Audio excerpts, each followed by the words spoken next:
Arsenal's transfer, Zubimendi payment plan, lower Gyokeres fee, Garcia pivot. What we're hearing, he had a good game, Garcia, against Barcelona, in which Lamine Yamal scored an absolute cracker of a goal. I mean, completely off topic, yeah, but people be like, "Oh, he's only got 6, 7, 8, 9 goals in the league." Like he hasn't scored a match, played a pivotal role in Barcelona claiming La Liga, and actually scored basically what clinched La Liga with a screamer.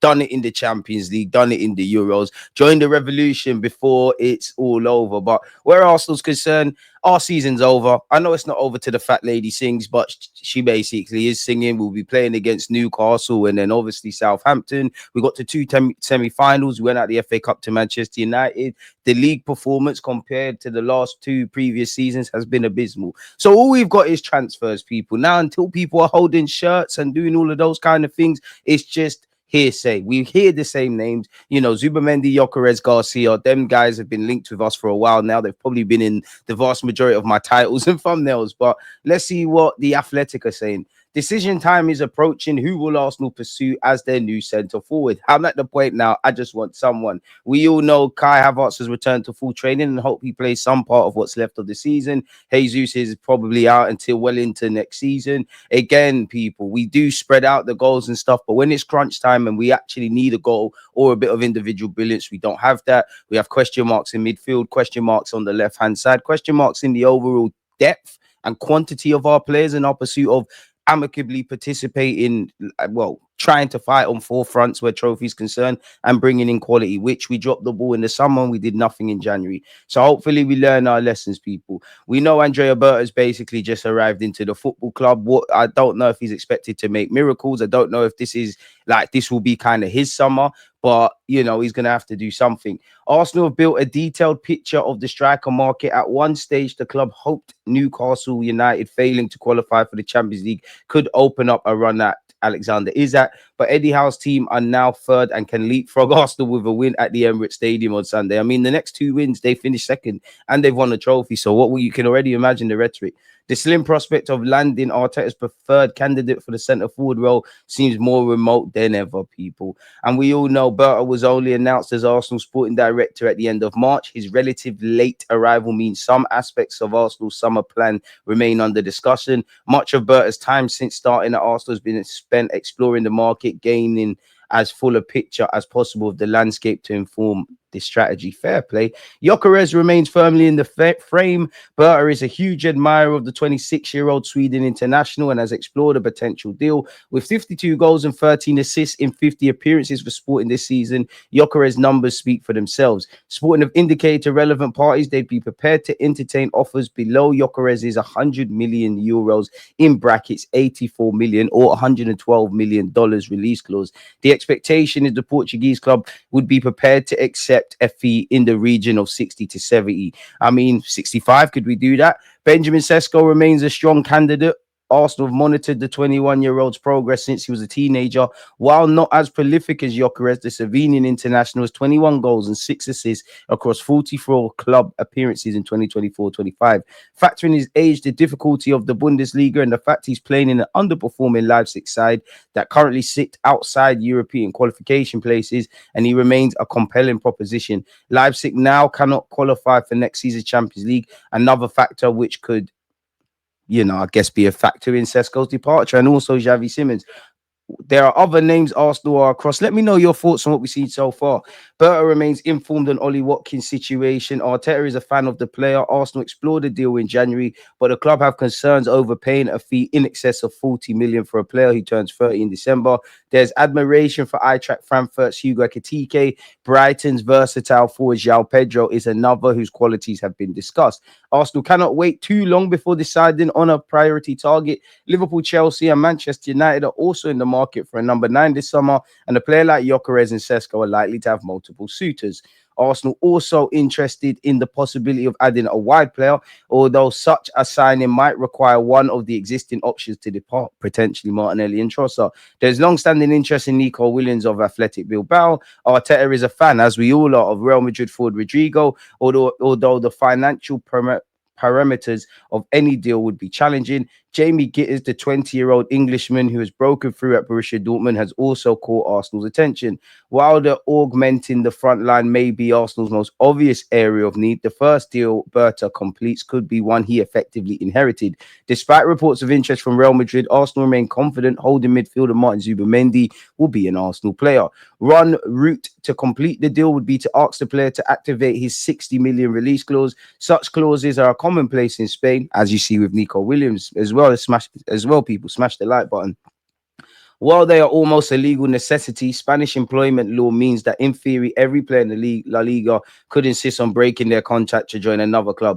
In such a case, the jilted club would still be due a fee, but it would be determined by the courts that deal with labor disputes. To avoid that and still appease employment law, Spanish clubs typically insert a release clause. To trigger that, the player or their legal rep must deliver the funds to the La Liga central offices in a single payment. This represents a unilateral termination of the contract, as we saw with Thomas Partey, between the club and player. In almost all cases, the player will have been sent those funds by the buying club. La Liga then distributes the money to the selling club. That is how Arsenal pulled off the signing of Partey in the summer of 2020.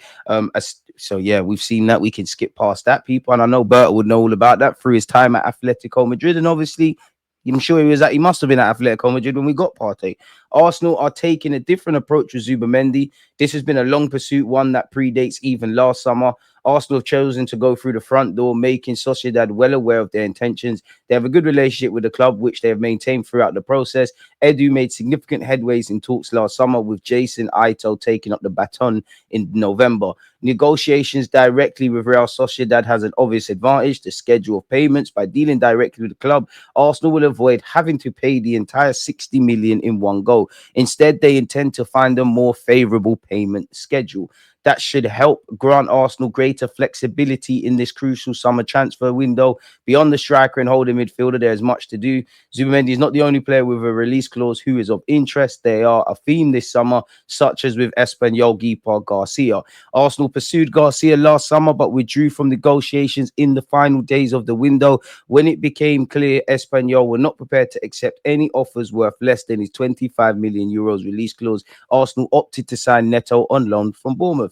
Since then, Garcia's stock has risen. Obviously, Espanyol have been promoted, and the 24-year-old continues to impress. His release clause still remains at 25 million euros, although it could rise to 30 million. He's been called up by the Spanish national team people before, hasn't been capped yet, but he could in terms of the semi-finals of the UEFA Nations League. And obviously, his clause will rise in the last 15 days of the transfer window. So whoever wants him, going to need to get going. And do Arsenal have 25 million on a goalkeeper, where you might want a Rodrigo and Nico Williams, you might want a Gyokeres, you might want a Zubimendi and another midfielder, and maybe have to make an addition in defensive third? Obviously, there is the backdrop of you get some players out, whoever they are, there's more money to play around with.